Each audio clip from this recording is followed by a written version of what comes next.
ආයිබෝන් ළමයි. අපි අද සාකච්ඡා කරන්න බලාපොරොත්තු වෙන්නේ පොදු කාර්ය පිරිවැය පිළිබඳව. ඉතින් පොදු කාර්ය පිරිවැය පිළිබඳව ඔයාලා හැමදෙනෙක්ම වගේ මූලික අවබෝධයක් අරන් තියෙනවා මීට කලින් අදියරවල් වල.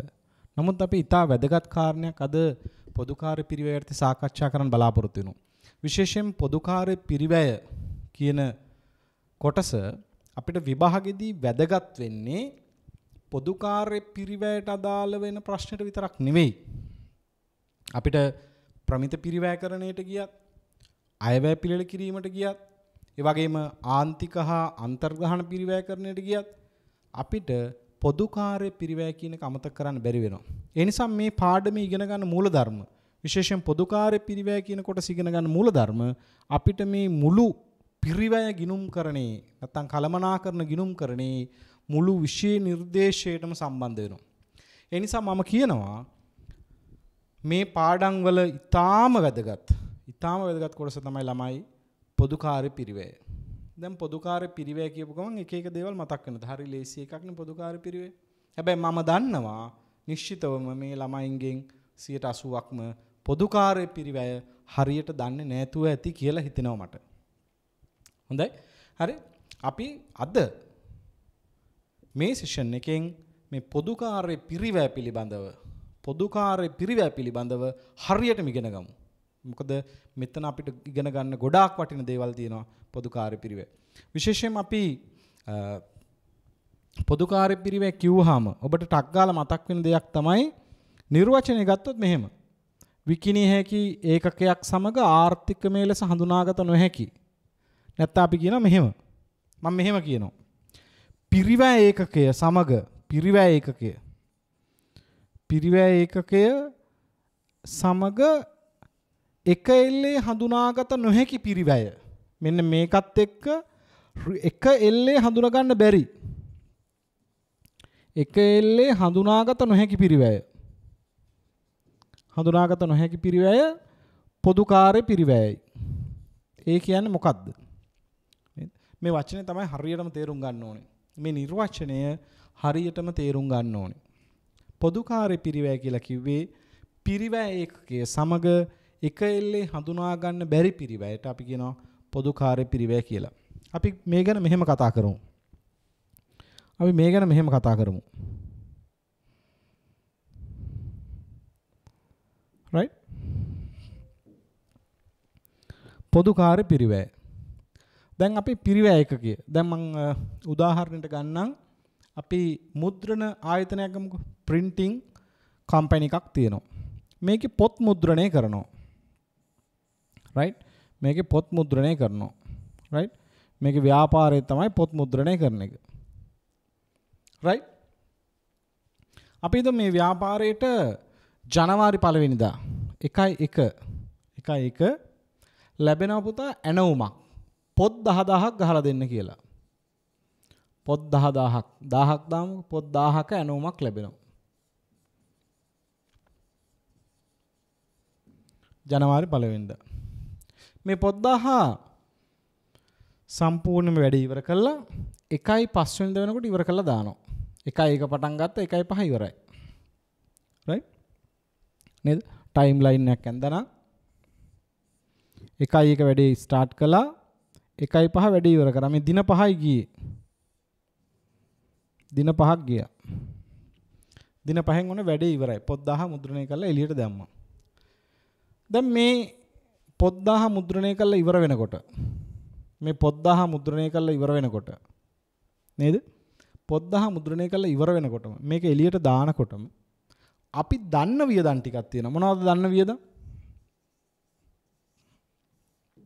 මේක එළියට දානකොටම මේ තමයි පිරිවැය ඒකකය. මේ ඇණවුම තමයි පිරිවැය ඒකකය. අපි හිතමු මේක කිසියම් ජොබ් එකක් කියලා නැත්නම් බැච් එකක් කියලා.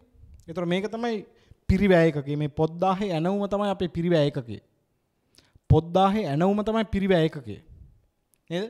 අපිට ලැබිච්ච මේ බැච් එක තමයි මේ කාණ්ඩය තමයි අපේ පිරිවැය ඒකකය. ඒතර මේ පොත් 1000 කියන ඇණවුම තමයි පොත් 1000ක ඇණවුම තමයි පුතා පිරිවැය ඒකකය. අන්න ඉස්සෙල්ලා මේක අඳුර ගන්න ඕනේ. ඔක්කොම කරන්න කලින් ඔක්කොටම කලින් අපි හරියටම අඳුන ගන්න ඕනේ පිරිවැය ඒකකය කියන්නේ මොකක්ද කියලා. දැන් ගොඩක් ළමයිට මේ පිරිවැය ඒකකය කියද්දිම මතක් වෙන්නේ බේකරි එක පාන් රාත්තලක්. ඇඟලුම් කර්මාන්තශාලාවක ඇඟලුමක්. right. අපි ඉදිරියේදී කතා කරන පිරිවැය කරන ක්‍රම. පිරිවැය කරන ක්‍රම. එතනදී මේක තව මං කියනවා. right. දැන් පුතා පළවෙනිම දේ තමයි පිරිවැය ඒකකය. එහෙනම් මොකද්ද පිරිවැය ඒකකය? පොත් 1000ක ඇනෝම. එතකොට පොත් 1000 තමයි පිරිවැය ඒකකය. මෙතන. මේ පොත් 1000 ඇනෝම තමයි පිරිවැය ඒකකය. අතන මෙතන තියෙන costing method එක batch costing. batch එක. right. කාණ්ඩ පිරිවැයකරණය තමයි පිරිවැය කරන ක්‍රමය වෙන්නේ. right. ඒකත් පැත්තකින් තියන්නකො. පොත් 1000 ඇනෝම. දැන් මේ පොත් 1000 ඇනෝම තමයි පිරිවැය ඒකකය. දැන් මේ පොත් 1000 මුද්‍රණය කරලා එළියට දානකොටම පොත් 1000 මුද්‍රණය කරලා එළියට දානකොටම අපි දන්නවා සමහර වියදම් මේ පොත් 1000ත් එක්ක එක එල්ලේ අඳුර ගන්න පුළුවන්. මොනවද අඳුර ගන්න පුළුවන්? මේකට කියපු කඩදාසි. මේකට කියපු කඩදාසි කොච්චරක් ගියාද? සමහරට අපි තීන්ත වගේ දේවල් දැනගන්නත් පුළුවන් නැති වෙන්නත් පුළුවන්. කඩදාසි දන්නවා. අන්න ඒක ඍජු ද්‍රව්‍ය. අන්න ඒක ඍජු ද්‍රව්‍ය. ඇයි? ඍජු ද්‍රව්‍ය කිව්වේ අපිට මේ ඇනෝමත් එක්ක දන්නවා. අපි දන්නවා මේකට කඩදාසි බණ්ඩල් 20ක් ගියා. නැත්තම් 30ක් ගියා. නැත්තම් 50ක් ගියා. නේද? ඒතර මේ පිරිවැය ඒකකය සමග ඒක එක එල්ලේ අඳුන ගන්න පුළුවන් වුණා. කඩදාසි වල පිරිවැය. අන්න ඍජු ද්‍රව්‍ය. මේකට වැඩ කරපු ශ්‍රමිකයෝ මේකට වැඩ කර මේ වැඩේටම හිටපු ශ්‍රමිකයෝ ඉන්නවනේ. අපි ඒකට කියන ඍජු ශ්‍රමය කියලා. අන්න ඍජු වැටුප් අඳුන ගන්න පුළුවන් ඒකත් එක්ක. අපි හිතමු මේ වැඩේ කරපු අයට පැයකට ගෙවන්නේ රුපියල් 500යි. පැය 100ක් වැඩ කළා නම් අපි ඒ කට්ටියට ශ්‍රම පිරිවැයක් ගෙව්වා. අන්න ඒක ඍජු වැටුප්. එතකොට ඒ පිරිවැයකත් එක්ක ඒකත් අඳුන ගන්න පුළුවන්. පැහැදිලිව. හැබැයි අපි හිතමු තව මේක ගෙවුවා කියලා පුරස්කාරයක් වගේ දෙයක්. ඒ වගේ දෙයක් ගෙවුවා නම් ඒකත් අඳුර ගන්න පුළුවන් පොත් 1000ත් එක්ක. අන්න ඍජු වියදම්. දැන් මේවා ටික ඍජු වියදම් බවට පත් වෙනවා. මේ වියදම්.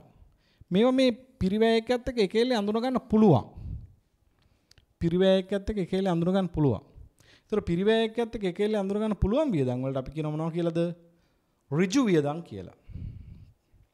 නැවතත් ඔලුවට දාගන්න මොකද්ද? පිරිවැය ඒකකයේ සමග එක එල්ලේ අඳුන ගන්න පුළුවන් වියදම් වලට අපි කියන මොනවා කියලාද?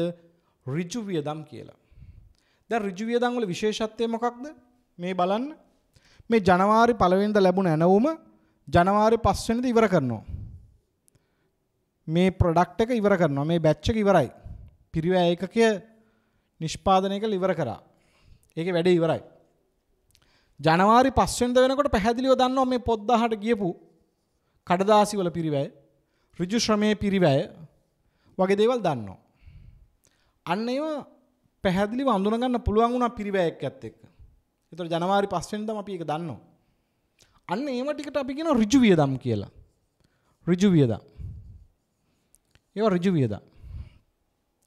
ඒවට අපි කියනවා ඍජු වියදම් කියලා. හැබැයි දැන් හොඳට ඔලුවට ගන්න ඕනේ. දැන් මම කියන්න යනවා පොදු කාර්යය ගැන. දැන් මම කියන්න යනවා පොදු කාර්යය ගැන. right? මම දැන් කියන්න යනවා පොදු කාර්යය ගැන. right. දැන් මේ ජනවාරි 5 වෙනිදා මේ පොත් 1000 එළියට දානකොට මේ පොත් 1000ට දරන්න ඇති එහෙත් ඒ පොත් 1000ත් එක්ක එක එල්ලේ අඳුන ගන්න බැරි වියදම් තියෙනවා. දැන් උදාහරණයක් විදිහට අපි මේ මුද්‍රණ යන්ත්‍ර ක්‍රියාත්මක කරන්න විදුලිය ඕනේ. නේද? විදුලිය ඕනේ. හැබැයි විදුලි බිලෙන් කීයක් මේ පොත් 1000ට ගියාද කියලා ජනවාරි 5 වෙනිදාට අඳුර ගන්න පුළුවන්ද? බෑ. මේ මුද්‍රණ යන්ත්‍ර ෂේ කරනවා අපි. යන්ත්‍ර ෂේ අපිට අඳුර ගන්න පුළුවන්ද? අඳුර ගන්න බෑ. අඳුර ගන්න බෑ. ඒ වගේම මේ කර්මාන්ත ශාලාවේ ඉන්නවා මේ මුද්‍රණ ආයතනයේ ඉන්නවා කළමනාකරුවෙක්. මේ කළමනාකරුවා මේ හැම මුද්‍රණ කටයුත්තක්ම බාරව කටයුතු කරන පුද්ගලයා. එතකොට එයාගේ වැටුපෙන් මේ පොත් 1000ට කීයද කියලා හරියටම කියන්න බෑ. මොකද එයාට මේ වගේ ඇණුම් ගොඩාක් ලැබෙනවා. මේ ආයතනෙට මේ වගේ ඇණුම් ගොඩාක් ලැබෙනවා. මේ එකක් විතරයි. එතකොට එයාගේ වැටුපෙන් කීයක්ද කියලා කියන්න බෑ. කලමනාකරුගේ වැටුපෙන්.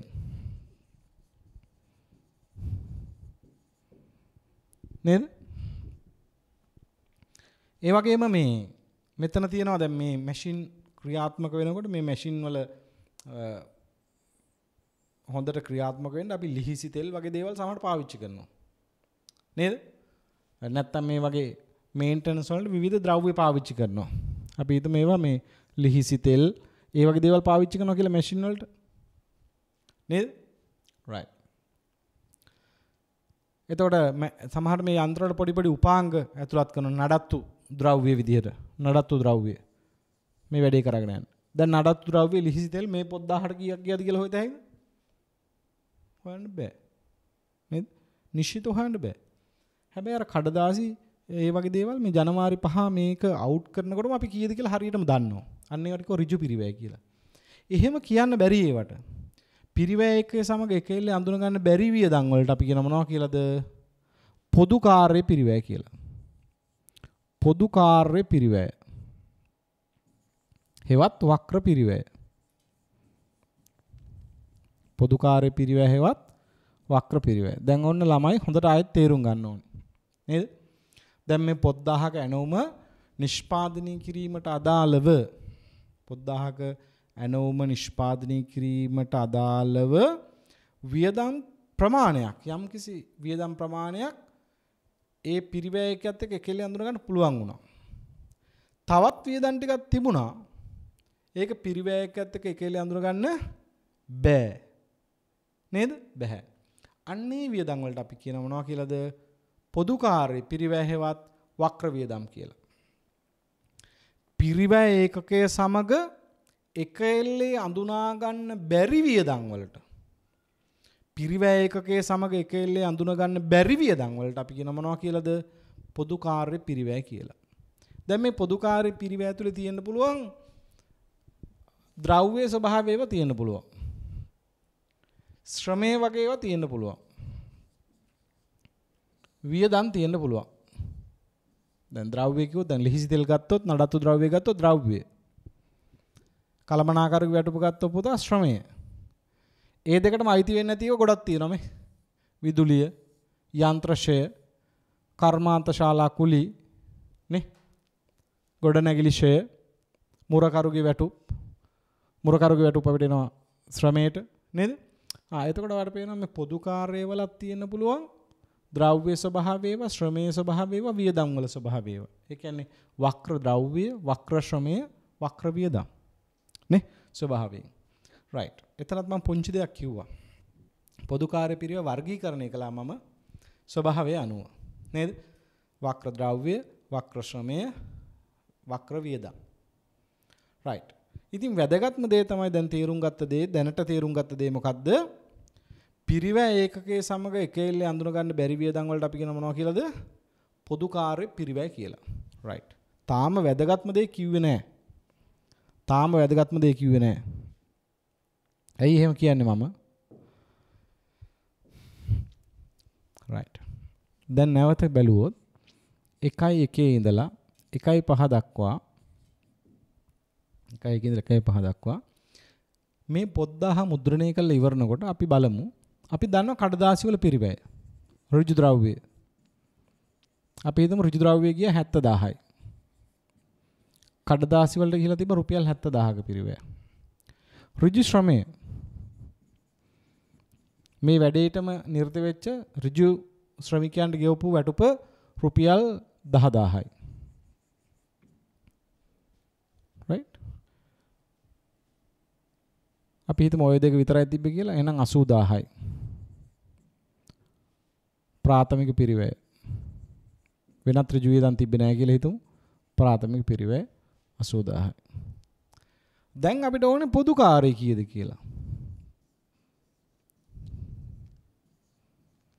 මොකද පොදු කාර්ය ටිකත් එකතු වුණාම තමයි එන්නේ නිෂ්පාදන පිරිවැය. නිෂ්පාදන පොදු කාර්ය. නිෂ්පාදන පිරිවැය.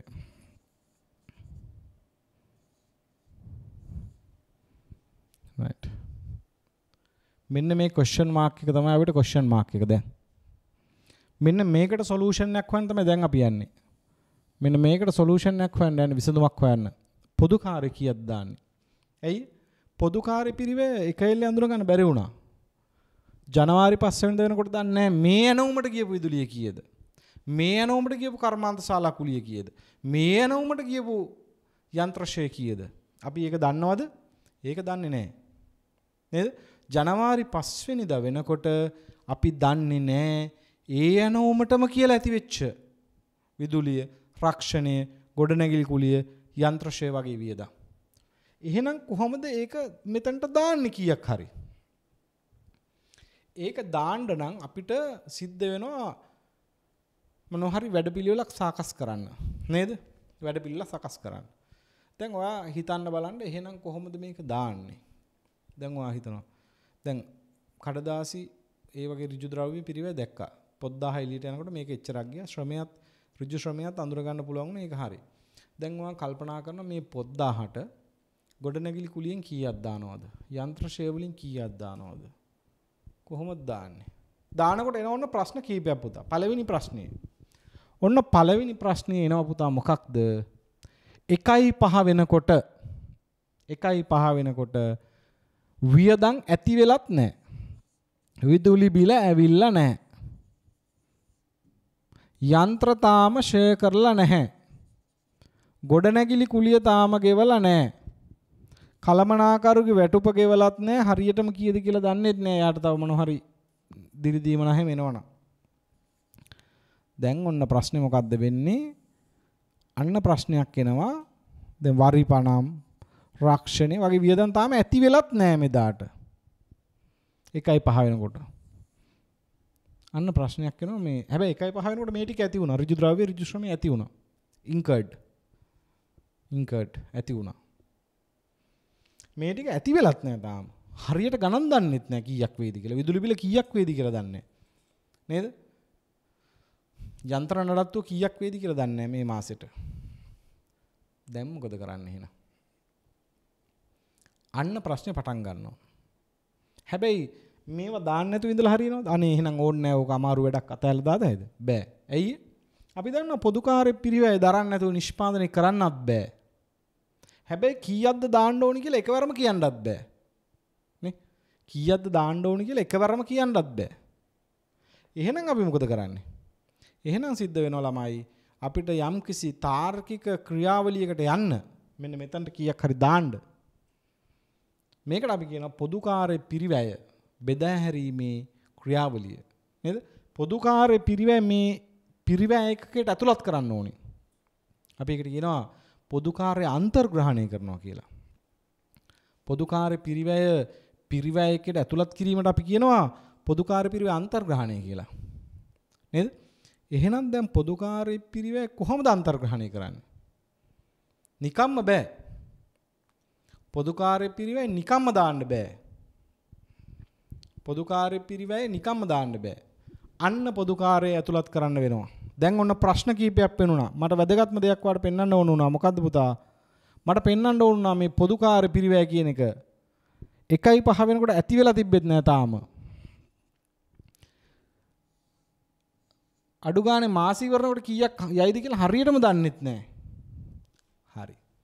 එහෙනම් අපිට තේරෙනවා හැබැයි ඒත් මෙන්න මේ දවසට පොදුකාර්ය කීයක් ගියාද කියලා අපි කීයක් ඇතුළත් කළ යුතුද කියලා දැනගන්න ඕනේ. ඇයි? මෙතනට අපි ලාභයක් එකතු කළා නේද ළමයි? ලාභයක් එකතු කරලා මිලක් කියන්න ඕනේ. ඒතර මේ ප්‍රශ්නෙට උත්තර දෙන්න මෙතනට පොදුකාර්ය පිරිවැය ටිකක් ඇතුළත් කරගන්න වෙනවා 1.5 වෙනිදාටම. මේ ඕඩර් එක එළියට දානකොට යාට ප්‍රයිස් එකක් කියන්නේ නේ? අපි කියන තාම අපි පොදුකාර්ය ඇති වෙලා නැහැ මාසි කරනනම් බල්ලා මේකට දෙන්න. එහෙම බෑනේ නේද?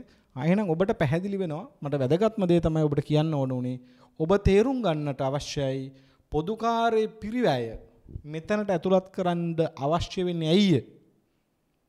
ඇතුළත් කිරීමේ තාර්කික අවශ්‍යතාවය මොකක්ද? හැබැයි ඔයාට තේරෙන්න ඕනේ මේක ලේසි වැඩක් නෙමෙයි. ඇයි?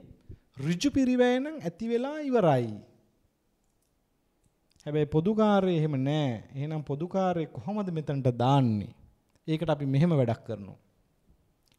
පොදු කාර්ය පිරිවැය බෙදා හැරීමේ යම් කිසි පිළිවෙලක් තියෙනවා. ඔන්න පොදු කාර්ය බෙදා හැරීමේ ක්‍රියාපිළිවෙල. බෙදා හැරීමේ ක්‍රියාපිළිවෙල.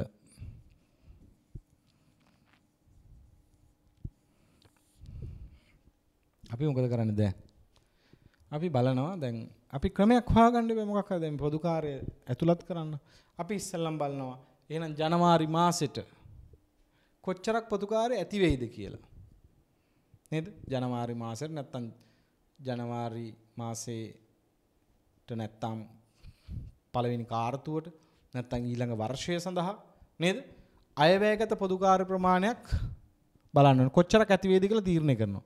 අපි අන්න ඒකට කියන පුතා පොදු කාර්ය රැස් කිරීම කියලා. පොදු කාර්ය රැස් කිරීම කියලා. පොදු කාර්ය රැස් කිරීම. එනවන පොදු කාර්ය පිරිවැය මෙන්න මෙතනට කීයක්ද කියලා දාන්න නම් ලේසි නෑ. පළවෙනි වැඩේ මොකද්ද? ඔන්න අපි එහෙනම් ඇස්සෙමින්තු කරනවා ජනවාරි මාසෙට කොච්චරක් පොදු කාර්ය ඇති වෙයිද? ජනවාරි මාසෙට කොච්චරක් පොදු කාර්ය ඇති වෙයිද? අපි ඒකට කියන මොකක් කියලාද? පොදු කාර්ය රැස් කිරීම කියලා. ඊට පස්සේ දෙවෙනි එක මොකද කරන්න පුතා? දැන් ඔන්න රැස් කරගත්තා. ඒ කියන්නේ ජනවාරි මාසෙට පොදු කාර්ය කොච්චර ප්‍රමාණයක් ඇති වේද කියලා අපි රැස් කරගන්නවා. ඊට පස්සේ අපිට ප්‍රශ්නයක් එනවා මෙහෙම. මෙහෙම ප්‍රශ්නයක් එනවනේ. දැන් ආයතනයක පුතා තියෙන්න පුළුවන් මේ පිරිවැය මධ්‍යස්ථාන කීපයක්. මොනවද පිරිවැය මධ්‍යස්ථාන කියලා කිව්වේ? දැන් රැස් කරන්න ගියාම තියෙන ප්‍රශ්නේ තමයි මේ ආයතනයේ සමහරට නිෂ්පාදන කටයුත්ත වෙන්නේ අංශ කීපයකින්. එක අංශයක කපනවා. නේද? එක අංශයක මුද්‍රණය කරනවා. තව අංශයක පැකින් කරනවා. තව අංශයක් ක්වොලිටි කන්ට්‍රෝල් කරනවා. නේද? ඒතර මේ සමහරට ආයතනයේ මේ නිෂ්පාදනයට අංශ ගණනාවක් සම්බන්ධ වෙන්න පුළුවන්. දැන් අපි ඇඟලුම් කර්මාන්තශාලාවක් ගත්තොත් එකක රෙදි කපනවා. තව අංශයක මහනවා. තව අංශයක පැකින් කරනවා. නේද? ඒතර මේ ආයතනයක මේ දෙපාර්තමේන්තු කීපයක් තියෙනවා. මේ භාණ්ඩේ නිෂ්පාදනය වෙන්නේ අංශ කීපයක් කරා ගිහිල්ලා. අපි ඒවට කියන පිරිවැය මධ්‍යස්ථාන කියලා. නේද? අපි මුලින්ම කතා කරා ආරම්භයේදී කතා කළා පිරිවැය මධ්‍යස්ථානය කියන්නේ මොකද්ද? පිරිවැය රැස් කරන ලබන ආයතනයේ කිසියම් දෙපාර්තමේන්තුවක් නේද? යන් උපකරණයක්, ක්‍රියාකාරකමක්, පුද්ගලයෙක් ඒ ඕනෑම දෙයක් අපි කියව පිරිවැය මධ්‍යස්ථානයක් කියලා. මේ පිරිවැය මධ්‍යස්ථාන අපි බෙදනවා පුතා නැවත කොටස් දෙකකට. දැන් පොඩි මයින්ඩ් මැප් එකක් වගේ අපි දාගන්නවා. මේ පිරිවැය මධ්‍යස්ථාන බෙදනවා කොටස් දෙකකට. නිෂ්පාදන පිරිවැය මධ්‍යස්ථාන, නිෂ්පාදන පිරිවැය මධ්‍යස්ථාන,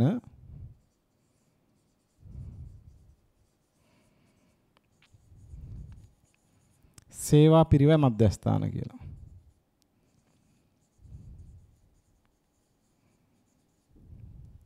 right? දැන් පොදු කාර්ය පිරිවැය එක් රැස් කරද්දී අපිට තියෙන ප්‍රශ්න තමයි පොදු කාර්ය පිරිවැය ඇති වෙනකොට පොදු කාර්ය පිරිවැය ආයතන විවිධ අංශ වලට ඇති වෙනවා. ඒතකොට මේ අංශ අපිට අඳුන ගන්න පුළුවන් පිරිවැය මධ්‍යස්ථාන විදිහට.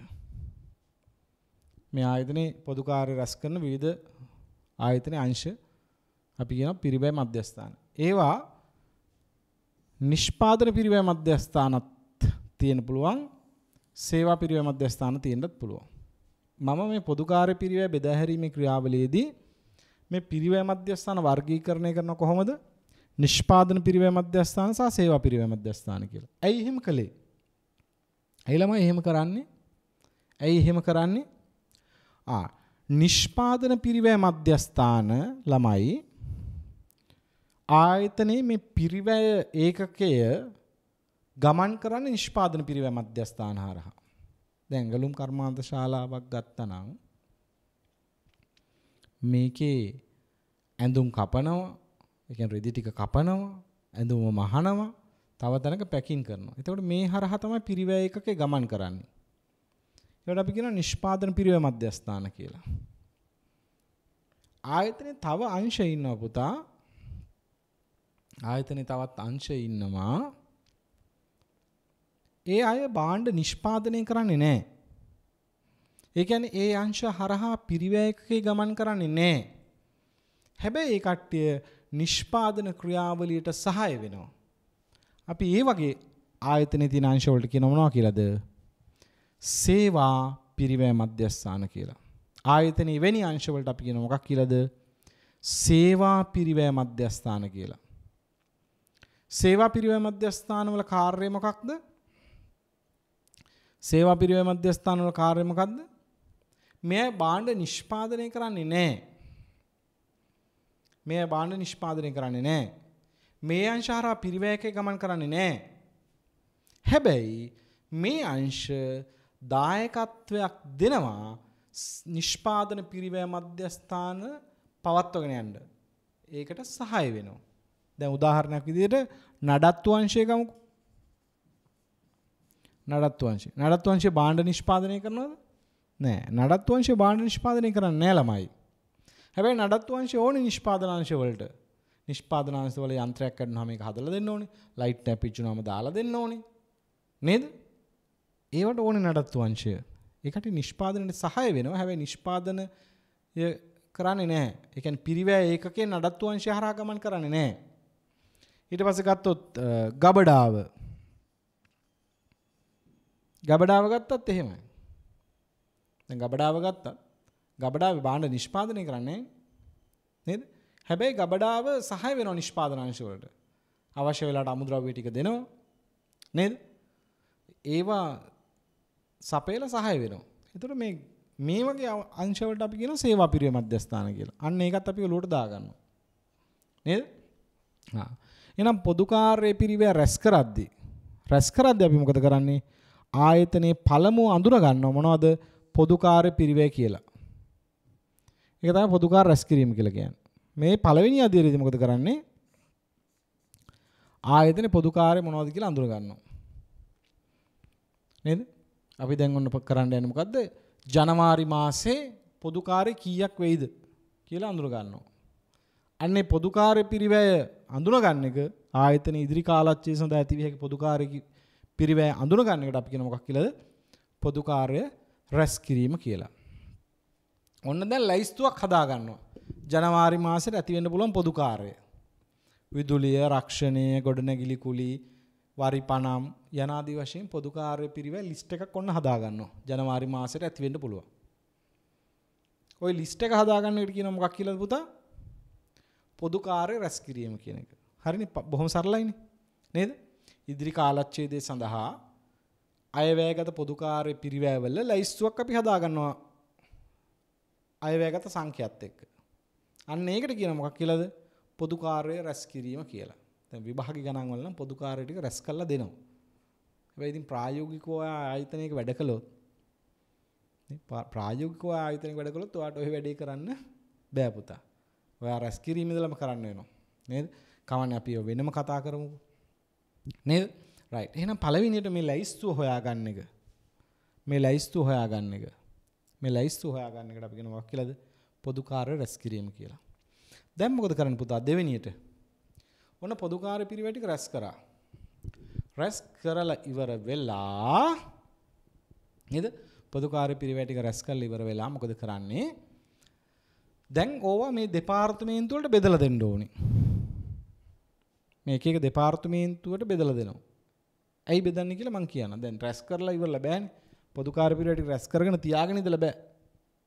පිරිවැය ඒකේට ඇතුළත් කරන්න නම් මොකද කරන්න ඕනේ? මේ එක එක පිරිවැය මධ්‍යස්ථාන වලට කොච්චරක්ද කියලා අඳුර ගන්න ඕනේ. එතනදී අපි කරනවා පළවෙනි වැඩේ තමයි මොකද්ද? ප්‍රතිපාදනය.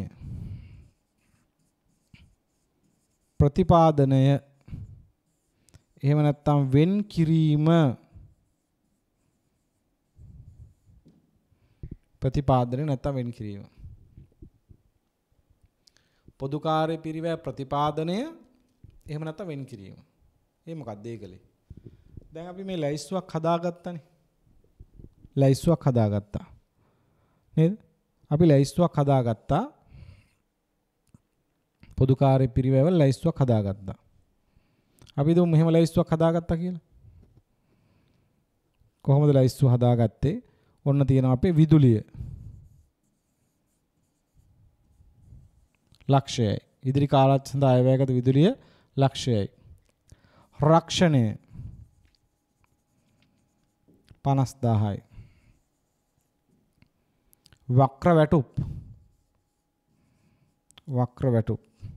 වක්‍ර වැටුප් ගබඩාව නඩත්තුව නිෂ්පාදනාංශ 1 නිෂ්පාදනාංශ 2 ගබඩාවට 70000යි නඩත්තුව 20000යි නිෂ්පාදනාංක අංශයේ 50000යි නිෂ්පාදනාංශ 2 ලක්ෂයයි.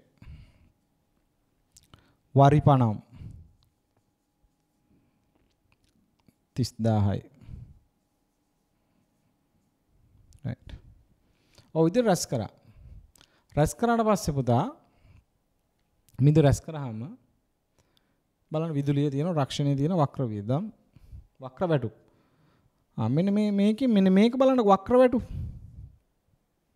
වක්‍ර වැටුප් ගත්තාම වක්‍ර වැටුප් මේ එකිනෙක පිරිවැය මධ්‍යස්ථානයත් එක්ක අඳුනගෙනම තියෙනවනේ.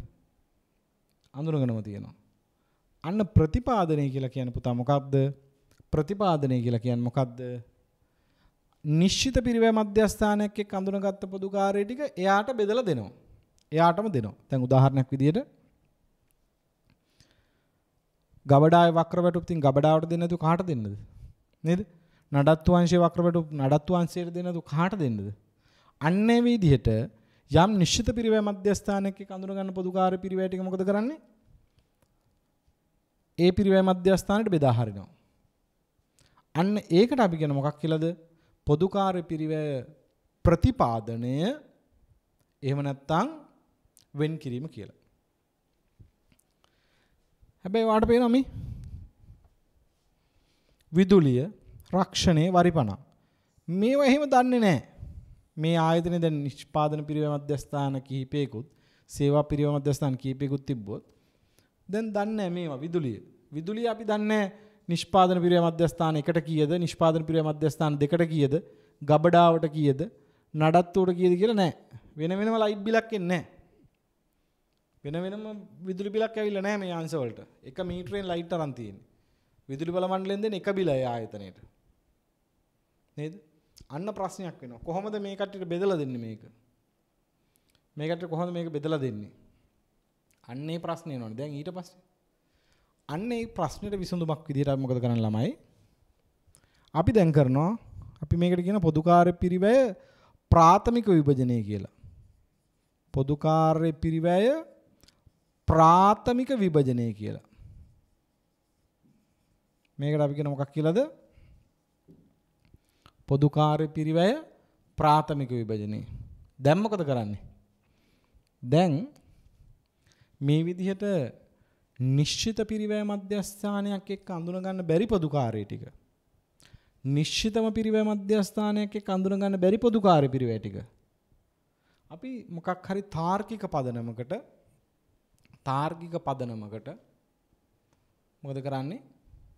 බෙදා හරිනවා ඒ පිරිවැය මධ්‍යස්ථාන වලට. දැන් උදාහරණයක් විදිහට එක ලයිට් බිල ආවට අපි එක යුනිට් වලට වෙන වෙනම මීටරයක් හයි කරලා තියෙනවා අභ්‍යන්තර ගණනය කර ගැනීමකට. ඒක විදුලි බල මණ්ඩලයෙන් හයි කරපු මීටරයක් නෙමෙයි. අපි නිකන් ඉලෙක්ට්‍රිසිටි මීටර් එකක් හයි කරලා දෙනවා. අපි දැන් මේන් කරන්ට් එක මේන් ලයින් එකෙන් ඔහොම එනවා කරන්ට් එක. විදුලි බල මණ්ඩලයෙන් ඒක බලලා කියනවා විදුලි බිල් ලක්ෂයයි කියලා. විදුලි බල මණ්ඩලයේ මීටරේ තියෙන පුළුවන් යුනිට් 10000යි කියලා. අපි මේ ගබඩාවට එක තැන් වලට මෙහෙම විදිහට මීටර වෙන වෙනම හයි කරලා තියෙනවා. නේ? එතකොට ඔන්න නිෂ්පාදනාංශයේ මීටරේ කියනවා යුනිට් ගිහිලා තියෙනවා 3000ක් කියලා. දෙකේ කියනවා යුනිට් 5000ක් ගිහිලා තියෙනවා කියලා. නඩත්තු අංශයේ 1500ක් ගිහිලා ගබඩාවේ 500ක් ගිහිලා. අපි එහෙනම් දන්නවා ඉතින් යුනිට් 3යි 5යි 8යි 2යි 10යි යුනිට් 10000යි යුනිට් 10000ට තමයි රුපියල් ලක්ෂයක් ඇවිල්ලා තියෙන්නේ. නේද? යුනිට් 10000ට තමයි රුපියල් ලක්ෂයක් ඇවිල්ලා තියෙන්නේ අංශ 4ට. ඉතින් මේ අනුපාතයට ඕනනම් බෙදලා දාන්න පුළුවන්. විදුලි වියදම නේ.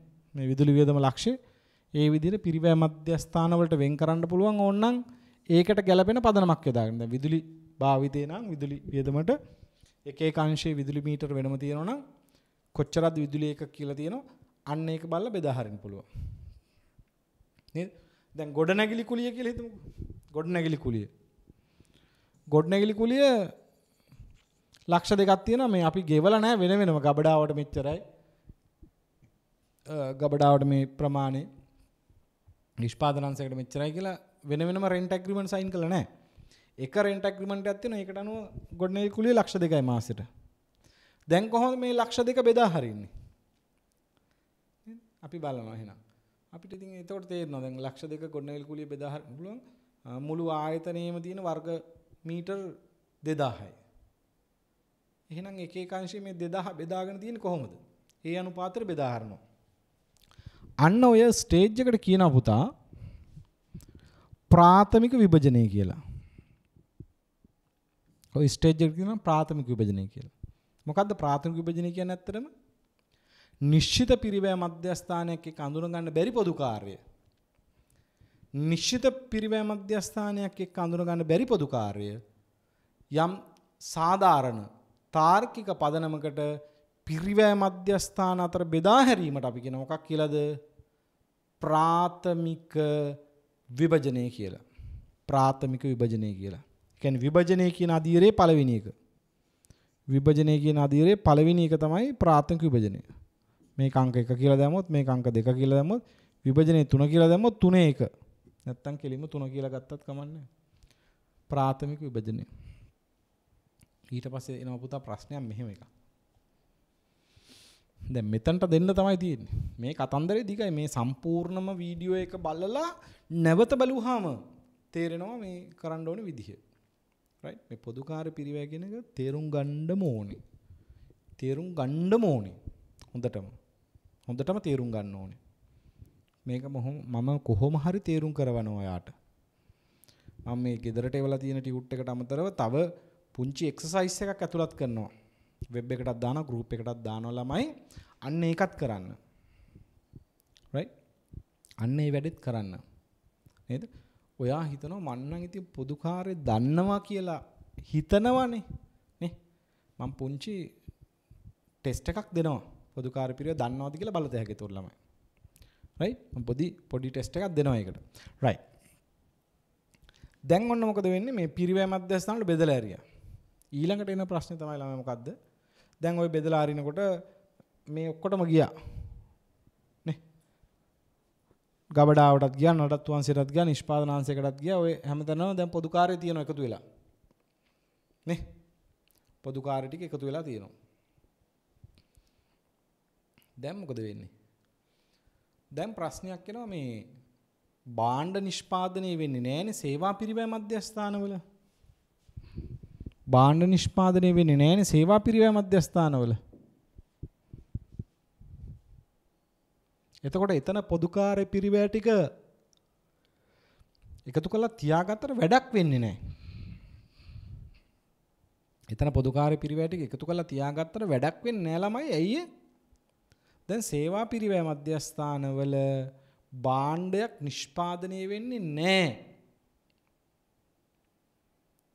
සේවා පිරිවැය මධ්‍යස්ථානවල භාණ්ඩයක් නිෂ්පාදනය වෙන්නේ නැති හින්දා පොදුකාර්ය පිරිවැය එක්රැස් කරලා තියාගෙන වැඩක් වෙන්නේ නැහැ සේවා පිරිවැය මධ්‍යස්ථානවල. මෙන්න මේ සේවා පිරිවැය මධ්‍යස්ථානවල තියෙන පොදුකාර්ය ටික නැවත මොකද කරන්න වෙන්නේ? නිෂ්පාදන පිරිවැය මධ්‍යස්ථාන වලට බෙදා හරින්න ඕනේ. ඒකටත් තාර්කික පදනම පාවිච්චි කරලා. අපි කතා කරමු කොහොමද කරන්නේ කියලා. ඔයා කියන්න පුළුවන් එතකොට ඔයාට එකවරම ඔලුවට එන්නත් පුළුවන්. නොඑන්නත් පුළුවන්. ඔලුවට එන කෙනෙක් කියනවා ඉතින් අපරාධනේ පොදුකාර්ය සේවා පිරිවැය මධ්‍යස්ථානට බෙදා හැරි. ඒක නොකරමින් ඉන්න තිබ්බනේ ඉවරයිනේ එහෙනම්. බෑනේ පුතා මෙහෙම කරන්න මේ. ඒ දන්නවද? දැන් සමහර පොදුකාර්ය ඇති වෙන්නේම පුතා සේවා පිරිවැය මධ්‍යස්ථානේ. දැන් ගබඩා බාරකරුගේ වැටුප ඇති වෙන්නේම කොතනින්ද? ඇති වෙන්නේ මෙතනනේ පුතා. එහෙනම් ඔන්න පළවෙනිම කතන්දරේ තමයි එහෙනම් ඒක කරන්න බෑ. එහෙනම් එහෙම කරන්න තිබ්බේ නෑ. ෂෝට් කට් එකක් තිබ්බේ නෑ එහෙම. රයිට්. ඒක ඇති එතන. තව එකක් කියන්න තියෙනවා මම ඒක කියන්නේ දැම්මම. එහෙනම් ඒක බෑ. ඒ කියන්නේ සේවා පිරිවැය මධ්‍යස්ථාන වලට බෙදන්නේ නැතුව ඉන්න බෑ මුල ඉඳලම. රයිට්. හැබැයි දැන් එකතු වුණාට පස්සේ එතන තියලා තියන්නත් බෑ. ඇයි? සේවා පිරිවැය මධ්‍යස්ථාන වලට එකතු වුණාම පුතා එතන තියලා තියන්න බෑ. එතන තියලා තියන්න බැරි. එතන තියලා තියන්න බැරි ඇයි ළමයි? දැන් මේ සේවා පිරිවැය මධ්‍යස්ථානවල භාණ්ඩේ නිෂ්පාදනය වෙන්නේ නැහැ. පිරිවැය ඒකකයේ සේවා පිරිවැය මධ්‍යස්ථාන හරහා ගමන් කරන්නේ නැහැ. ඒ නිසා සේවා පිරිවැය මධ්‍යස්ථාන වල තියෙන පොදුකාර්ය පිරිවැය ටික පිරිවැයකට ඇතුළත් කරගන්න බැරි වෙනවා සේවා පිරිවැය මධ්‍යස්ථාන වල පොදුකාර්ය එකතු කරලා තිබ්බොත්. අන්න ඒ හින්දා තමයි සේවා පිරිවැය මධ්‍යස්ථාන වල පොදුකාර්ය නැවත නිෂ්පාදන පිරිවැය මධ්‍යස්ථාන වල බෙදා හරින්න ඕනේ. අන්න ඒකට අපි කියන මොකක් කියලාද? පොදුකාර්ය පිරිවැය ද්විතීක විභජනය කියලා. ද්විතීක විභජනය කියලා. අන්න ඒකට අපි කියන මොකක් කියලාද? පොදුකාර්ය පිරිවැය ද්විතීක විභජනය කියලා.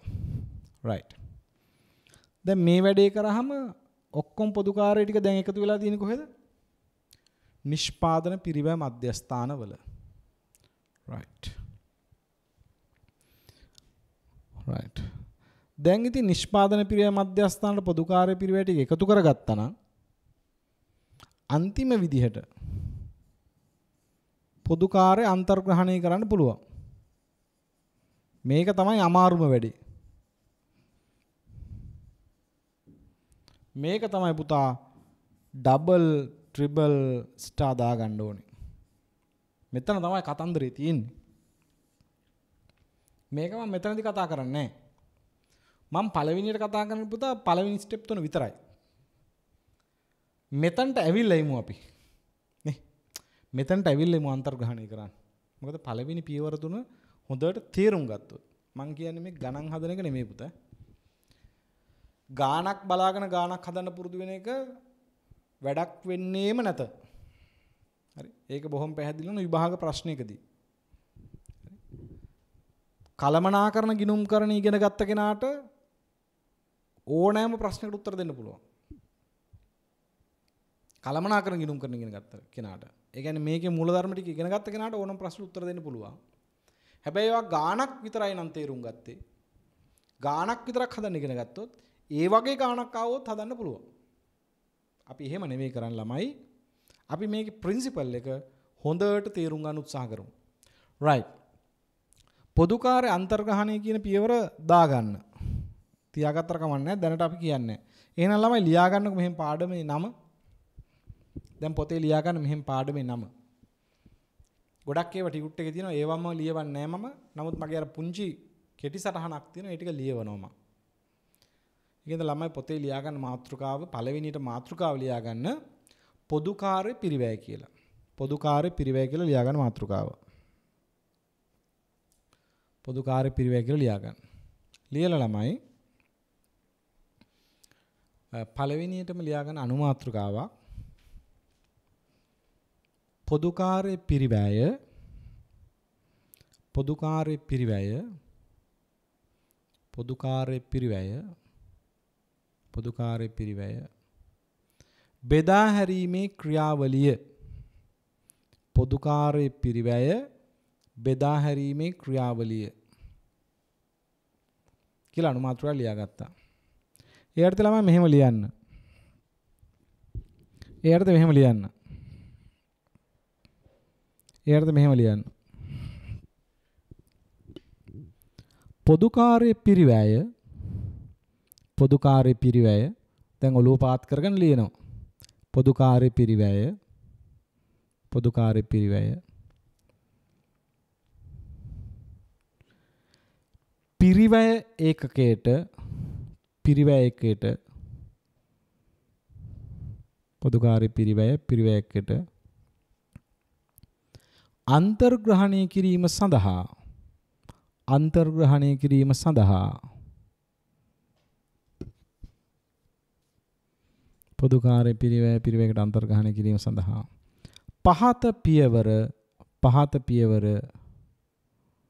පහත පියවර අනුගමනය කළ යුතුය. පහත පියවර අනුගමනය කළ යුතුය.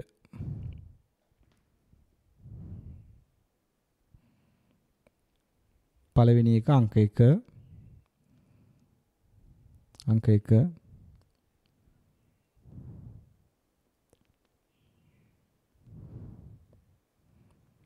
පොදුකාර්ය පිරිවැය රැස් කිරීම පොදුකාර්ය පිරිවැය රැස් කිරීම පොදු කාර්ය පිරිවැය රැස් කිරීම.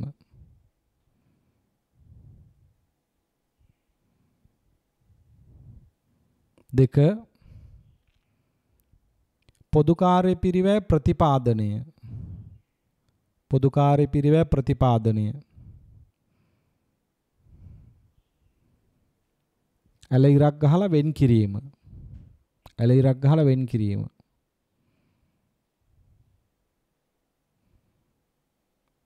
තුන්වෙනි පියවර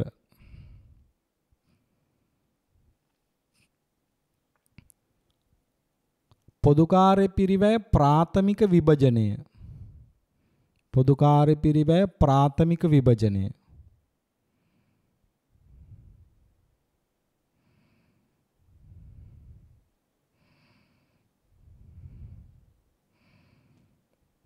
හතරවෙනි පියවර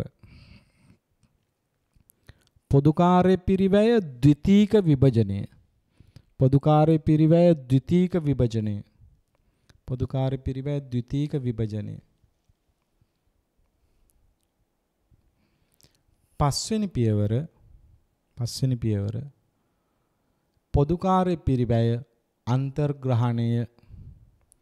දැන් ඕනනම් මේ විභජනය කියන එක 3 1 3 2 කියලා දාගත්තා නම් පියවර 4යි. ඒක එච්චර ලොකු කතන්දරයක් නෙවෙයි ඈ. අවසාන වශයෙන් පොදු කාර්ය පිරිවැය අන්තර්ග්‍රහණය. right. හොඳයි. දැන් අපි දැක්ක මේ පොදු කාර්ය පිරිවැය වල ස්වභාවය අඳුනගත්තා. මෙන්න මේ ටික තේරුම් අරගෙන පොදු කාර්ය පිරිවැය වල ස්වභාවය පළවෙනිම වැදගත් දේ තමයි මේක. පොදු කාර්ය පිරිවැය වල ස්වභාවය තේරුම් ගන්න ඕනේ. මොකක්ද ඒකේ ස්වභාවය? පොදු කාර්ය පිරිවැය පුතා පිරිවැය එක්ක සමග එකේල අඳුර ගන්න බෑ. නේද? ඒකයි මෙන්න මෙච්චර කතන්දරයකට යන්න වෙන්නේ. මෙන්න මෙච්චර ලොකු සංකීර්ණ ක්‍රියාවලියකට යන්න වෙන්නේ ඇයි? පොදු කාර්ය පිරිවැය එක්ක සමග එකේල අඳුර ගන්න බැරි නිසා. ඒ නිසා අපිට මෙන්න මේ පියවර ටික අනුගමනය කරන්න එනවා. පොදු කාර්ය පිරිවැයකට ඇතුළත් කරන්න. නේද? මේදී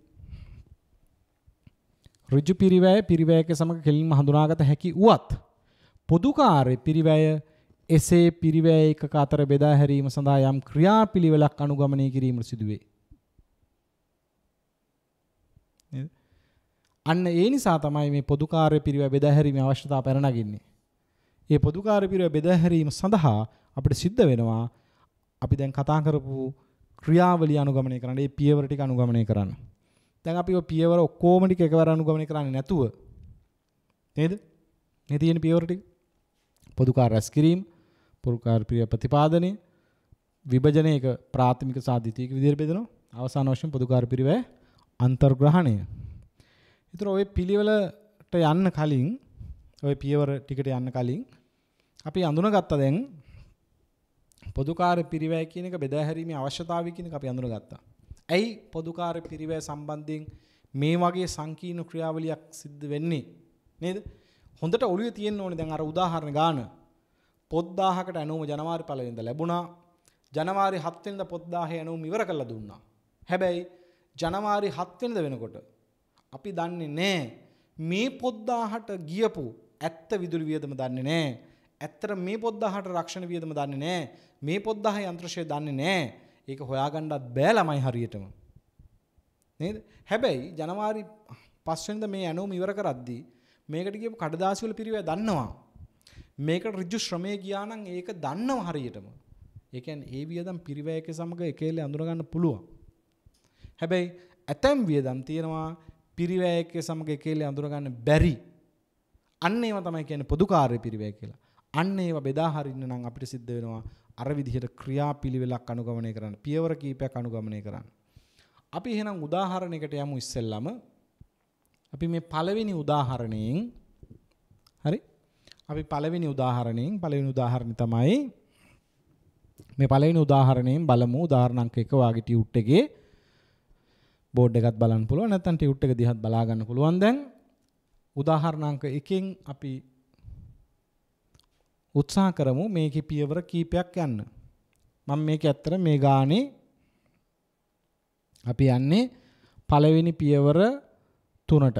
1 පොදු කාර්ය පිරිවැය රැස් කිරීම, 2 පොදු කාර්ය පිරිවැය ප්‍රතිපාදනය, 3 ප්‍රාථමික විභජනය. 4 5 මම කතා කරේ නෑ දැනට. මේ ගානෙන් කතා කරන්න බලාපොරොත්තු වෙන්නේ නෑ. මේ ගානේ කතා කරන්නේ පොදු කාර්ය පිරිවැය ප්‍රාථමික විභජනය දක්වා විතරයි. හරි. හොඳයි. බලන්නකෝ. ගානේ දීලා තියෙනවා. AB සමාගමේ ඉදිරි මාස සඳහා අපේක්ෂිත පොදු කාර්ය වියදම් මෙසේ. කෙලින්ම තියෙන පොදු කාර්ය වියදම් කියලා. එහෙනම් ඒවා පොදු කාර්යම තමයි තියෙන්නේ. වෙන මුකුත් නෙවෙයි. වක්‍ර වැටුප්. නිෂ්පාදන දෙපාර්තමේන්තු A, B, සේවා දෙපාර්තමේන්තු X, Y. අන්න එහෙනම් ඔයා තේරුම් ගන්න මේ ආයතනයේ දෙපාර්තමේන්තු 4ක් තියෙනවා. පිරිවැය මධ්‍යස්ථාන 4ක් තියෙනවා. ඒ පිරිවැය මධ්‍යස්ථාන 2ක් නිෂ්පාදන පිරිවැය මධ්‍යස්ථාන, අනිත් 2 සේවා පිරිවැය මධ්‍යස්ථාන. අන්න ඒකත් ඔලුවට ගන්න. තියෙන ගොඩනැගිලි ෂය, යන්ත්‍ර අලුත් වැඩියා, කම්හල් කාර්යාල වියදම්, උපකරණ ෂය, උපකරණ රක්ෂණය, වායු සමනය, ආලෝකය, වෛද්‍ය රක්ෂණය වගේ වියදම් තියෙනවා.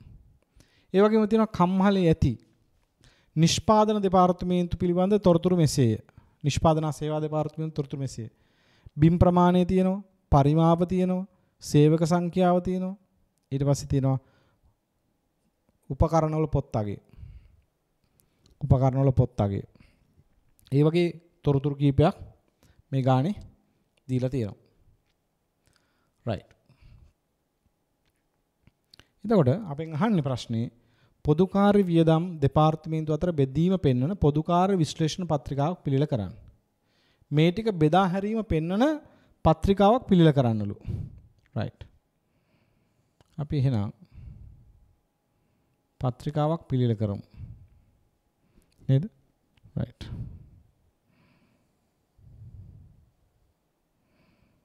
ගාන වාගාව තියෙනවා.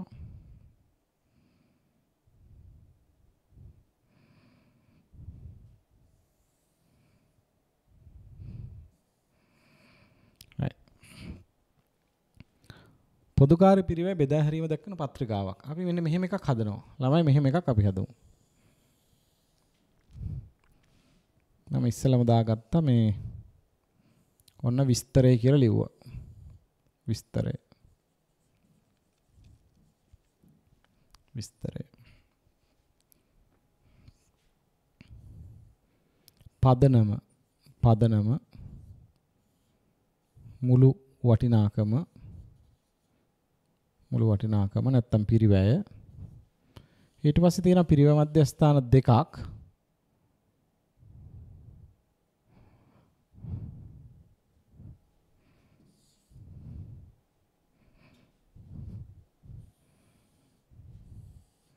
නිෂ්පාදන පිරිවැය මධ්‍යස්ථාන 2ක් තියෙනවා. AB කියලා. ඔන්න AB නිෂ්පාදන පිරිවැය මධ්‍යස්ථාන කියලා මම දාගත්තා. සේවා පිරිවැය මධ්‍යස්ථානත් 2ක් තියෙන ළමයි. ඒකත් මම දාගත්තා සේවා පිරිවැය මධ්‍යස්ථාන කියලා. මම සේපීමා කියලා දැම්මා. සේවා පිරිවැය මධ්‍යස්ථාන XY කියලා. මේකට මම කියනවා පොදු කාර්ය පිරිවැය විශ්ලේෂණ පත්‍රිකාව. පොදු කාර්ය පිරිවැය විශ්ලේෂණ පත්‍රිකාව. පොදු කාර්ය පිරිවැය විභජන පත්‍රිකාව නැත්නම් විශ්ලේෂණ පත්‍රිකාව. එහෙම නැත්නම් පොදු කාර්ය පිරිවැය බෙදා හැරීමේ ලේඛනය. මේ ඕනෑම නමක් දාන්න. එකයි. එකම දේ තමයි මේ කියන්නේ. විභාගෙට ඔය එක එක නම් වලින් අහන්න පුළුවන්. පොදු කාර්ය පිරිවැය බෙදා හැරීමේ ලේඛනය, පොදු කාර්ය පිරිවැය විශ්ලේෂණ පත්‍රිකාව, පොදු කාර්ය පිරිවැය විභජන පත්‍රිකාව යන ආදී වශයෙන් විවිධ නම් වලින් ප්‍රශ්න දෙන්න පුළුවන්. දැන් අපි බලමු. දැන් ඔන්න ඔළුවට ගන්නවා. පොදු කාර්ය පිරිවැය බෙදා හැරීමේ ක්‍රියාපිළිවෙල මොකක්ද? ඔළුවට ගන්නවා. පොදු කාර්ය පිරිවැය රැස් කිරීම, ප්‍රතිපාදනය, ප්‍රාථමික විභජනය, ද්විතීයික විභජනය, අන්තර්ග්‍රහණය. දැන් මේ ගාන කොතනද දීලා තියෙන්නේ? පොදු කාර්ය පිරිවැය රැස් කරලා නම් තියෙනවා පුතා. ඒක කරන්න ඕනේ නැහැ මේ. ඉදිරි කාලච්චිත සඳහා අයවැයගත පොදු කාර්ය පිරිවැය දීලා තියෙනවා. ඒ කියන්නේ රැස් කිරීමේ වැඩේ ඉවරයි. පොදු කාර්ය පිරිවැය රැස් කරගත්තා නම් මොකද කරන්න ඕනේ? ඊට පස්සේ ප්‍රතිපාදනය කරන්න පුළුවන් ටික අන්න බෙදලා දෙනවා. මේ බලන්න මේකේ තියෙනවා පොදු කාර්ය පිරිවැය වලින් කොටසක්. පොදු කාර්ය පිරිවැය වලින් කොටසක් තියෙනවා පුතා මේ නිශ්චිත පිරිවැය මධ්‍යස්ථානක කඳුනගෙන. නේද? ඒවා අපිට ඒකටම බෙදලා දෙන්න පුළුවන්. වක්‍ර වැටුප්. වක්‍ර වැටුප්. වක්‍ර වැටුප් පදනම තමයි අපි කියනවා ප්‍රතිපාදනය කියලා. පදනමට අපි කියන ප්‍රතිපාදනය කියලා. ප්‍රතිපාදනය තමයි පදනම. වටිනාකම කීයද? ඔක්කොම වක්‍ර වැටුප් තියෙනවා 3900ක්. 3900 මුළු වටිනාකම. දැන් මේ වක්‍ර වැටුප් දීලා තියෙනවා බෙදලා දෙපාර්තමේන්තුව වලට. ඒක තමයි ප්‍රතිපාදනය කරන්න පුළුවන්. ඒ නිසා තමයි ප්‍රතිපාදනය කරන්න පුළුවන්. නේ? දැන් වක්‍ර වැටුප් ටික බෙදලා දීලා තියෙනවා. නිෂ්පාදන දෙපාර්තමේන්තුව A වලට 1000යි. B වලට 1500යි. C වලට 600යි. C නෙමෙයි X වලට 600යි. Y වලට 800යි. ඔය විදිහට නිශ්චිත පිරිවැය මධ්‍යස්ථානයක් එක්ක අඳුන ගන්න පුළුවන් පොදු කාර්ය ටික ළමයි අන්න ඒකට බෙදුවා. ඒක දීලා තියෙනවනේ ඒකේ පැහැදිලිව අඳුන ගන්න පුළුවන්. ඒකට අපි කියන ප්‍රතිපාදනය නැත්නම් වෙන් කිරීම. ඊට පස්සේ තියෙන පොදු කාර්ය බලන්න ගොඩනැගිලි ෂය. ලියන විස්තරේ ගොඩනැගිලි ෂය. ගොඩනැගිලි ෂය. ගොඩනැගිලි ෂය 1000ක් තියෙනවා.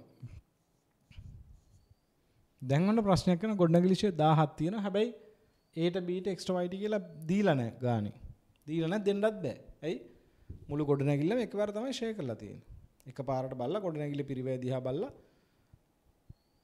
යම් ප්‍රතිශතයකින් ෂෙයා කරලා ඇති. ඒ විදිහට ආපු ගොඩනැගිලි ෂෙයා තමයි ළමයි 1000ක්. ඒ විදිහට ආපු ගොඩනැගිලි ෂෙයා තමයි 1000 කියන්නේ. දැන් මේ ගොඩනැගිලි ෂෙයා 1000 කොහොමද අපි බෙදන්නේ පිරිවැය මධ්‍යස්ථාන අතරේ? මොකද්ද පදනම? අපි බලනවා අතිරේක තොරතුරු ටිකක් දීලා දිනවා. අතිරේක තොරතුරු වල ඔන්න පළවෙනි තොරතුර තියෙනවා බිම් ප්‍රමාණය. ටියුට් එකේ බලන්න. බිම් ප්‍රමාණය. බිම් ප්‍රමාණය ගත්තාම අපිට යොදා ගන්න බැරිද බිම් ප්‍රමාණය මේ ගොඩනැගිලි ෂේ බෙදන්න? දැන් මුළු ගොඩනැගිල්ලම භූමි ප්‍රමාණය තියෙනවා වර්ග මීටර් 4000ක්. ඒ 4000න් A කොච්චරක් පාවිච්චි කරලා දෙනවද? B කොච්චරක් පාවිච්චි කරලා දෙනවද? අන්න ඒක අනුපාතයක් විදිහට අරගෙන අපිට බෙදා හරින්න පුළුවන්. එහෙනම් අපි දාන පදනම මොකද්ද? බිම් ප්‍රමාණය වර්ග මීටර්. බිම් ප්‍රමාණය. දැන් බලන්නකො මේ ගානේ මුළු බිම් ප්‍රමාණය තියෙන ළමයි A ගේ 1200යි B ගේ 1600යි. එතකොට 2800යි 800යි 3600යි 4000යි. ඔක්කොම තියෙනවා 4000ක්. ඔක්කොම වර්ග මීටර් තියෙනවා 4000ක්. මේ ගොඩනැගිලි මුළු බිම් ප්‍රමාණය කීයද? වර්ග මීටර් 4000යි. මේ 4000න් 1200ක් A ගේ. 1200ක් A ට තියෙනවා. එහෙනම් 1000ක ගොඩනැගිලි ෂේ වලින් 1000ක ගොඩනැගිලි ෂේ වලින් කීයක් අපි ඒට දෙන්න ඕනේද? හරිම සරලයි නේද? අන්න අපි එනවා ප්‍රාථමික විභජනයේට නේද? නිෂ්පාදන දෙපාර්තමේන්තුවෙන් පොදුවේ දරලා තියෙන පිරිවැය, නිෂ්පාදන හෝ සේවා පිරිවැය මධ්‍යස්ථාන පොදුවේ දරලා තියෙන පිරිවැය නේද? පොදුවේ දරලා තියෙන පොදු කාර්ය පිරිවැය යම්කිසි තාර්කික පදනමකට සියලු පිරිවැය මධ්‍යස්ථාන අතර බෙදා හරින එකට අපි කියන මොකක් කියලාද? ප්‍රාථමික විභජනය කියලා. දැන් මේ ගොඩනැගිලි ෂය ප්‍රමාණය 1000 අපි බෙදනවා මේ බිම් ප්‍රමාණය අනුපාතයට. බෙදුවොත් ඔයාට එයි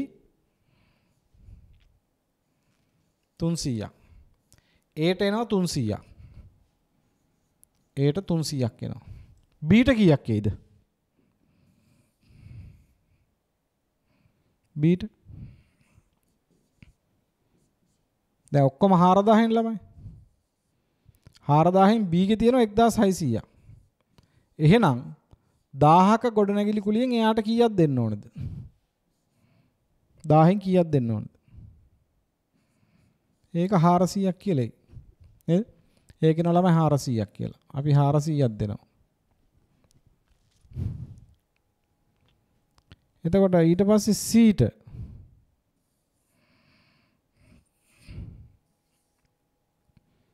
C නෙමෙයි X X ට X ගේ ළමයි තියෙන්නේ 800යි. 4000න් 800ක් x ගේ. එහෙනම් 1000ක් ගොඩනැගිලි කුලියෙන් කීයක් දෙන්න ඕනද? ඒක වාටේ 200ක් කියලා. ඒක එනවා වාට 200ක් කියලා. y ට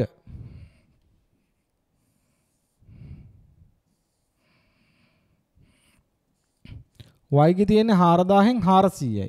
එහෙනම් 1000න් කීයක් දෙන්න ඕන? එතකොට 100ක් කියලා එනවා. නේද? 100ක් කියලා එනවා. දැන් ඉතින් ගොඩක් දුරට හොඳයි.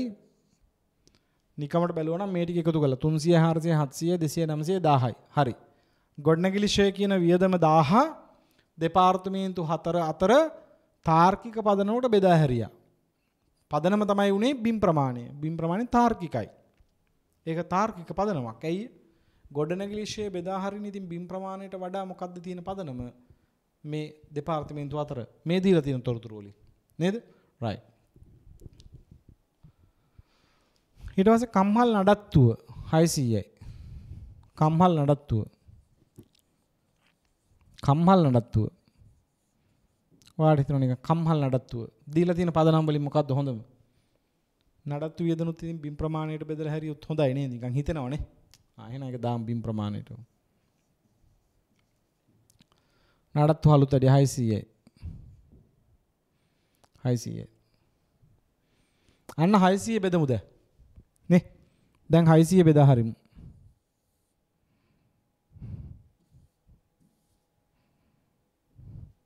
එහෙනම් ඒට කොච්චරක් දෙන්න ඕනද? ඔක්කොම බිම් ප්‍රමාණය 4000යිනේ. 4000න් 1200යි. එහෙනම් 600ක වියදමෙන් කීයක්ද දෙන්න ඕනේ? 600ක වියදමෙන් කීයක් දෙන්න ඕනේ? බෙදලා බලන්න. බලන්න 180ක් දෙන්න කියලා. බෙදලා බලන්න 180ක් දෙන්න කියලා බලන්න.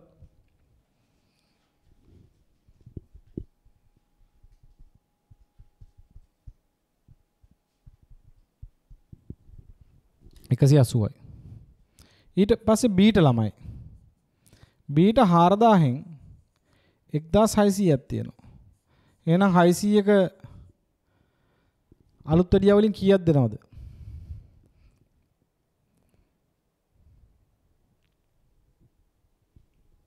240යි. 240යි.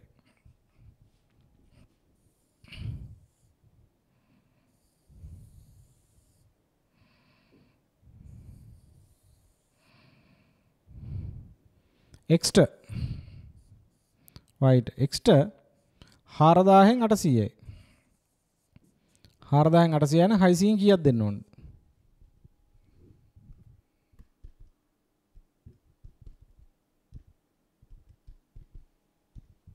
120යි. y ට y ගේ 4000න් බිම් ප්‍රමාණය 400ක් තමයි තියෙන්නේ. එහෙනම් 600. 600න් 60ක් එන්නේ ළමයි. සුළු කරාම 60ක් එනවා. තව වියදමක් තියෙනවා. කම්හල් කාර්යාල වියදම්. ඒක කම්හල් වියදම් කියලා ගන්නවා. කම්හල් පොදු වියදම් කියලා ගන්නවා. කම්හල් පොදු වියදම්. ඉතින් ඒකත් අපිට කරන්න වෙන්නේ බිම් ප්‍රමාණය තමයි. ඒක 1500ක්. ඒක 1500ක්. ඒකත් අර වගේම බෙදලා අරිමු. ඒකත් බිම් ප්‍රමාණයටම ඉතින් බෙදලා අරින්න පුළුවන්. මට මේක කරද්දි පොඩි දෙයක් පේනවා. විභාගෙට නම් කැල්කියුලේටරෙන් පාවිච්චි කරලා කරන්න මට නම් පොඩි දෙයක් පේනවා මෙහෙම. දැන් මේ වියදම් තුනම බෙදුවේ පුතා බිම් ප්‍රමාණයට නේද? 1000ක් බෙදද්දි 300ක් ආවා. මෙතන 1500 යන්නේ. ඉතින් ඒ වගේ 1.5 ගුණයක් නේ 1000 වගේ එකමාරක්. මට නම් ටක් ගාලා ගත හැකි. ඒතකොට 300 1.5 වැඩි කළා මම ගන්නවා 450යි කියලා බය නැතු. 400 වැඩි කළා 600යි කියලා දානවා. 200 වැඩි කළා 300යි කියලා දානවා 1.5. 150යි කියලා දානවා. දැන් එකතු කරලා බලනවා නිකන්. 1500 හරිනේ. නේ 1500 හරි. එකක් පෙන්නන්න අනිත් එක හදාගන්න තනියම. එකක් ඕනනම් හදලා පෙන්නන්න මම මෙතන. අනිත් ටික දාගත්ත හැකිද? දැන් දන්නවා ලොකු ළමෙක් ඒට කොහොමද බෙදුවේ? බිම් ප්‍රමාණයමනේ 4000න් 1200යි. එහෙනම් 1500ක කම්හල් වියදමෙන් කීයක් එනවද? නේ කම්හල් වියදමෙන් කීයක් එනවද?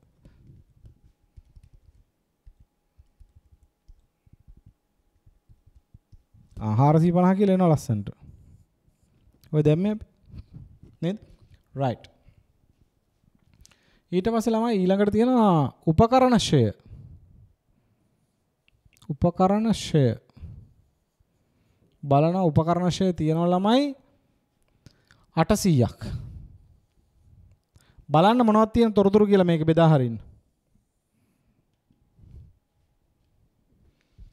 මේ එකක් තියෙනවා මේ උපකරණ පොත් අගේ දීලා තියෙනවා.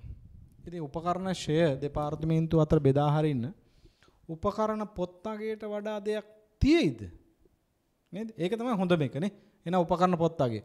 අපි එහෙනම් උපකරණ පොත් අගේට බෙදා හරිනවා. උපකරණ පොත් අගේ ඔක්කොම බැලුවහම පුතා තියෙනවා 30යි 20යි 50යි 50යි 10යි 60යි 20යි 80යි. ඔක්කොම උපකරණ තියෙන 80000ක්. ඒ 80000න් 30000ක් තියෙන ඒවල. 80000න් 30000ක් ඒවල තියෙන්නේ. එහෙනම් උපකරණ ෂය 800න් කීයක් දෙන්න ඕනද? 80000න් 30000ක් තියෙනවනේ 800න් කීයක්ද? ඔයාට 300ක් කියලා. සුළු කරාම 300ක් කියලා මේක. සුළු කරලා ගන්න. හරි. B ට B ගේ 80000න් B ගේ තියෙනවා කීයක්ද? 20000ක් පොත්තගේ. එහෙනම් 800න් කීයක් දෙන්න ඕනද? සුළු කරාම ඒ ළමයි 200ක් කියලා. සුළු කරාම එනවා ළමයි 200ක් කියලා. 200. ඊළඟ දෙක හදන්න තනියම x y ට කීයක් දෙන්න කියලා හදන්න. x y ට කීයක් දෙන්න කියලා හදන්න බලන්න. නේ? හදලා බලන්න. x ට කීයක් දෙන්නේ y ට කීයක් දෙන්නේ? x ට 100ක් එයි y ට 200ක් එයි. එන උපකරණ ෂය බෙදුවේ පදනම උපකරණ පොත්තගේ. උපකරණ පොත්තගේ කියන පදනමට උපකරණ ෂය බෙදා හැරියා. ඊට පස්සේ දෙන උපකරණ රක්ෂණය.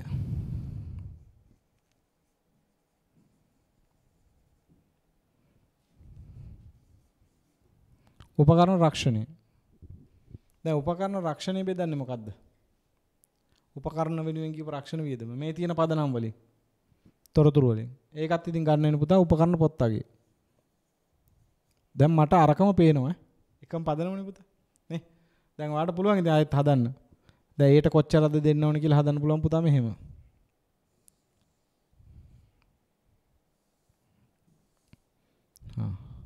දැන් රක්ෂණය 200යිනේ. එහෙනම් ඒ වල තියෙනවා පුතා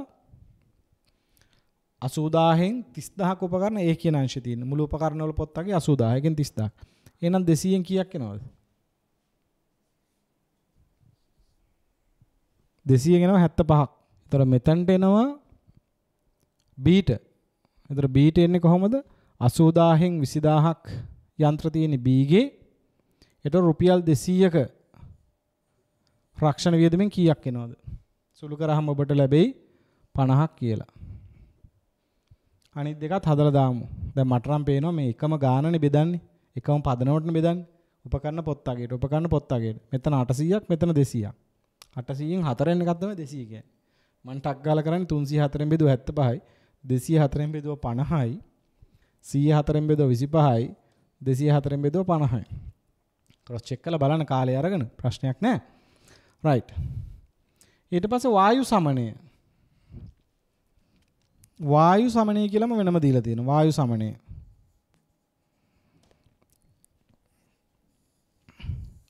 AC වල කොස්ට් එක.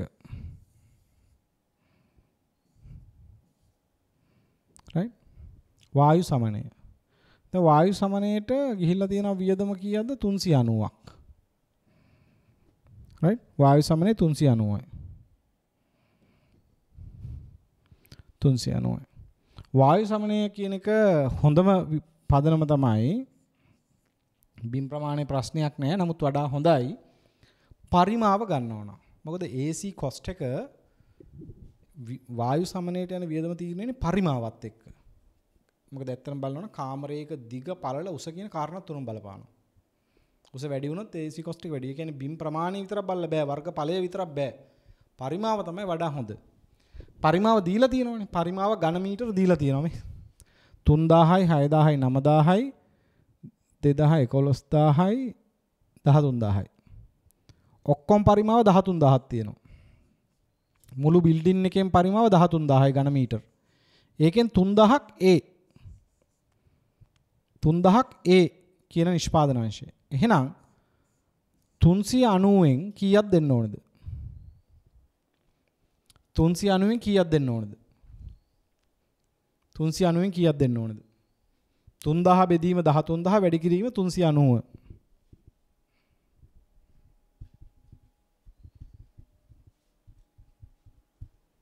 අන්න එනවා ළමයි 90ක් කියලා.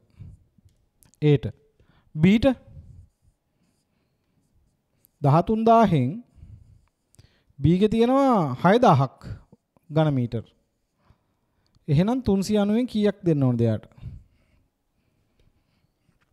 ඔයාලට ලැබෙයි 180ක් කියලා. ඊට පස්සේ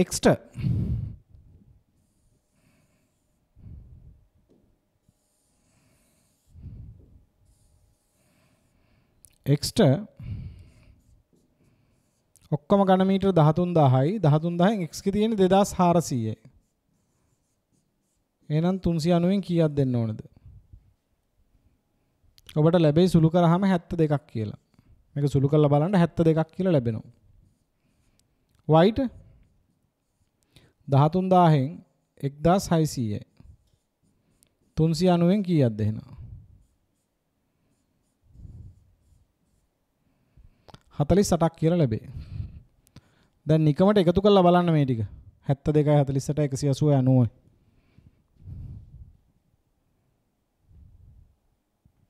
තුන්සිය 90ක් කියලා එනවා. හරි. එහෙනම් ඝන මීටර තමයි ගත්තේ පරිමාව. පදනම යොදාගත්තේ පරිමාව තමයි යොදාගත්තේ පදනම. ඊට පස්සේ ආලෝකය. ආලෝකය 100යි. ආලෝකයට මොකක්ද හොඳ පදනම? ආලෝකයට පරිමාව නම් ෂෝක් කියලා හිතෙන්න පුළුවන්. නමුත් අපි ආලෝකය වඩා හොඳයි බිම් ප්‍රමාණයට බෙදා හරින එක. බිම් ප්‍රමාණය. ආලෝකයේ බිම් ප්‍රමාණයට බෙදා හරින. 100ක් නේ බෙදා හරින් තියෙන්නේ. නේ? බිම් ප්‍රමාණය. එතකොට බිම් ප්‍රමාණයට මෙන්න 1000ක් බෙදා හැරිය කලින්. දැන් 100ක්. ඒ කියන්නේ 10න් එකයි නේ. අර වගේ. එහෙනම් 300ක් කියපු තැනට 30යි යන්නේ. බිම් ප්‍රමාණය කියන එකට බෙදා හරින්න. 40යි 20යි 10යි. බිම් ප්‍රමාණයට සමානුපාතිකව බෙදා හරින්න. දැන් දන්න ඔයා. බිම් ප්‍රමාණයට සමානුපාතිකව බෙදා හරින්න දන්නවා. අවසාන වශයෙන් වෛද්‍ය රක්ෂණය.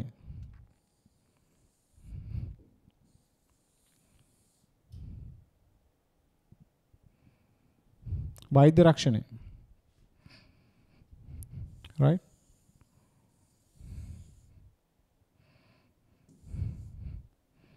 right. වෛද්‍ය රක්ෂණය මොකක්ද හොඳම පදනම? වෛද්‍ය රක්ෂණය. ඒක තියෙනවා 900. වෛද්‍ය රක්ෂණ 900යි. මට පේනවා වෛද්‍ය රක්ෂණය ගන්නත් කවුරු වෙනුවෙන්ද? සේවකයන් වෙනුවෙන්. එහෙනම් සේවක සංඛ්‍යාව කියන පදනම හොඳයි නේ. හොඳම පදනම සේවක සංඛ්‍යාව. හොඳම පදනම සේවක සංඛ්‍යාව. එහෙනම් සේවක සංඛ්‍යාව කියන පදනම පාවිච්චි කරලා වෛද්‍ය රක්ෂණ බෙදා හරිනවා.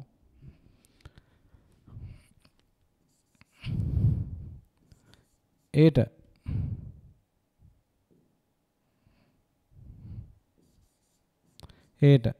වෛද්‍ය රක්ෂණ ඔක්කොම තියෙනවා පුතා 900. සේවකයෝ ඉන්න ඔක්කොම 30යි 60යි 90යි. 90න් 30ක් ඉන්නේ ඒ වල. එහෙනම් කීයද? වෛද්‍ය රක්ෂණ 300ක් එයි. පදනම සේවක සංඛ්‍යාව 30ක් බෙදෙනවා එතකොට මෙතනට. 300ක් බෙදෙනවා. B ගෙත් එහෙමනේ. B ගෙත් සේවක සංඛ්‍යාව 30මයි. ඉතින් ඒ ගානම නෙන්නේ එහෙනම් 300යි. X ගේ සේවකයෝ 15ක් ඉන්නවා. 90න් 15ක්. එහෙනම් 900ට. 900න් කීයක් යනවද? 150යි. මෙතනත් 150යි.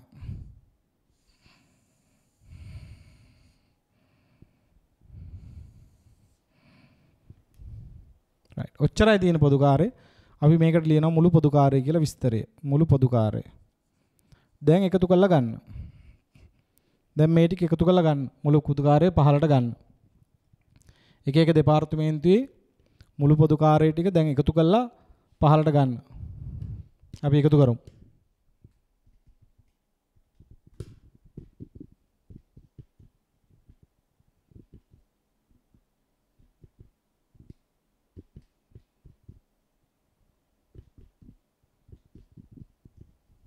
දෙදාස් 725යි.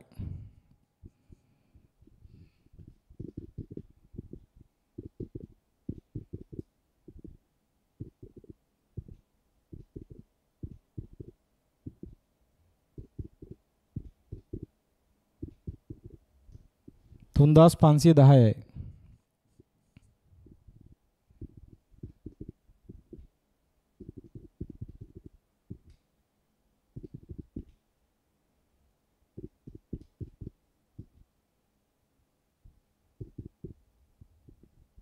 එක්දාස් 587යි.